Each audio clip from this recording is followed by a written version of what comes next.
Hello YouTube family, કેમ છો? મજામાં જ છું. હું પણ એકદમ મજામાં છું. સૌપ્રથમ પહેલાં તો નવા વર્ષની બધાને શુભકામના. મારા અને અમારા પરિવાર વતી તમને અને તમારા પરિવારને નવા વર્ષની ખૂબ ખૂબ સારી શુભેચ્છાઓ.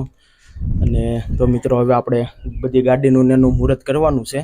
તો હાલો, હવે આપણે બધી ગાડીનું એનું મુહૂર્ત કરી નાખ્યું. બધું ફળિયામાં ગાડીને એવું પડી છે, હાચા સાંડલા ને શ્રીફળ વધારીને ગાડીનું મુહૂર્ત કરી નાખીએ.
તો મિત્રો, આપણે ટ્રેક્ટર લઈને જવાનું છે આપણી વાડીમાં મુહૂર્ત કરવા, કેમ કે બેસતું વર્ષ છે, નવું વર્ષ કહેવાય, એટલે આપણે ખેતરમાં ટ્રેક્ટરથી મુહૂર્ત કરવું પડે. તો હાલો મિત્રો, હવે આપણે ટ્રેક્ટરથી મુહૂર્ત કરી નાખીએ.